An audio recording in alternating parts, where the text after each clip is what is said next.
31 years old, third title in Rome, 8 years since she last held that trophy above her head at the Foro Italico. And right now, Elina Svitolina is sitting third in the WTA Finals race with a draw at Roland Garros that frankly could not have landed more kindly for a player of her particular skills.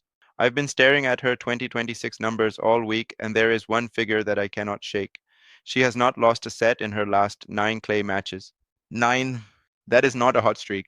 That is a system working at full capacity.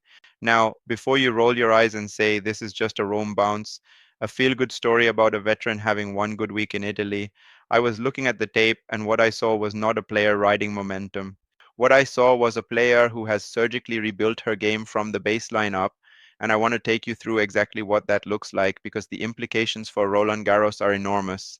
Svitolina beat Coco Gauff in the Rome final, and that result tells you more than the scoreline suggests. Gauff is not a clay pusher. She is a player with genuine topspin RPM on her forehand. She can construct points from deep, and her first serve percentage on clay this season has been elite. For Svitolina to not just beat her, but to dismantle her from the middle of the court, dictating with the inside out forehand, refusing to be pulled wide, suffocating Gauff's transition game, that is a tactical masterclass. Watch the third game of the second set.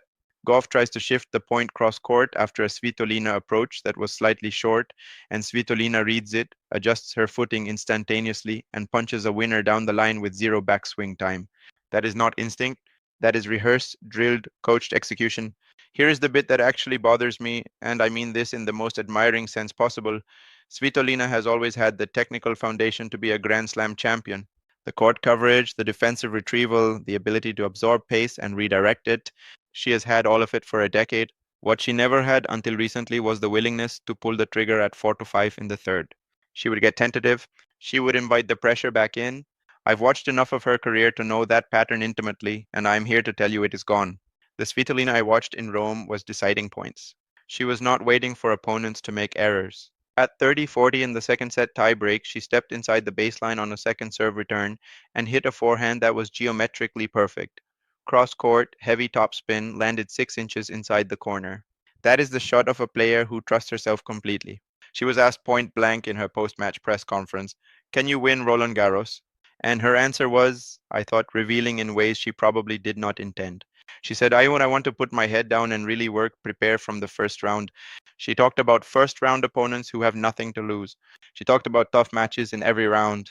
Now, a lot of people will read that as modesty, as the standard deflection of a champion in form who does not want to be the hunted. I rate it differently. That is a player who has been burnt before.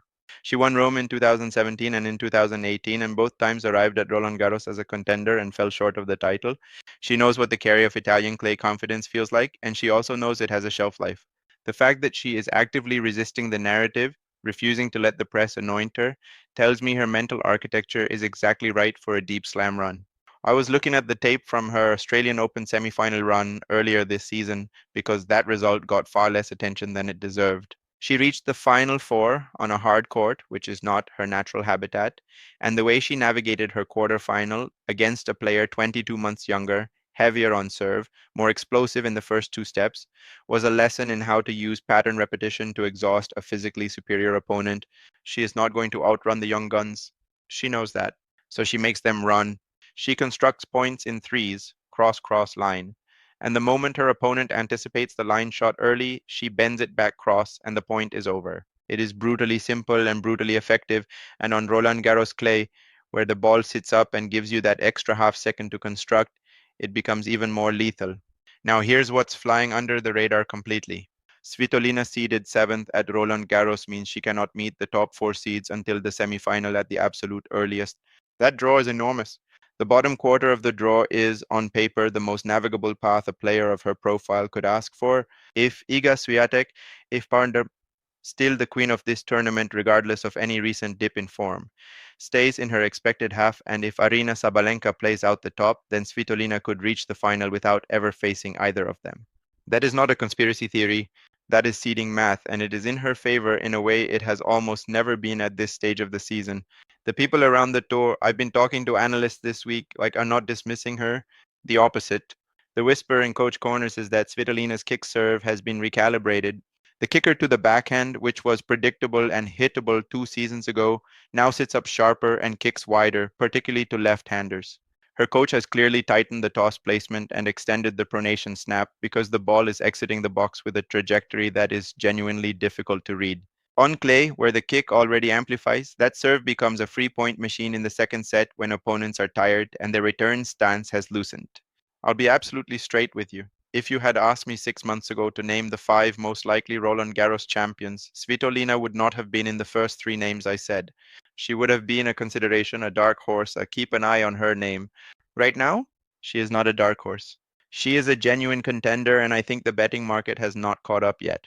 The narrative around the women's draw at Roland Garros is still dominated by Swiatek's legacy, Sabalenka's power, and Gauff's potential, and sitting just outside that trinity quietly with 9 sets, one in a row on clay, is a 31-year-old Ukrainian who has been playing the most complete tennis of her career.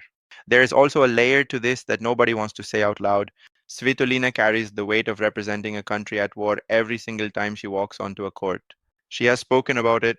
Her entire 2022 comeback after the birth of her daughter was shadowed by the invasion of Ukraine. The fact that she can perform at this level, technically, physically, mentally, while carrying that emotional load, is not a human interest sideline. It is evidence of psychological steel that most of her competitors simply have never had to develop. When Svitolina is tied at 5-5 in a third set at Roland Garros, she has a reference point for pressure that goes well beyond a tennis match. That is an advantage that does not show up in any statistics. Here is my prediction, and I am putting it on record right now. Elina Svitolina reaches the Roland Garros semifinal at minimum. If her kick serve continues to fire, if her inside-out forehand construction holds on the terre battue, and if the draw plays out as the seeds suggest it will, I think she makes the final for the first time in her career at 31 years old. And if she makes that final, I would not bet against her in a best of three on the Philippe Chatrier against anyone not named Swiatek. Anyone. The rest of the tour has been warned. Svitolina is not showing up to make up the numbers. She is showing up to close out a story that has been building for over a decade, and the final chapter is going to be written in red clay.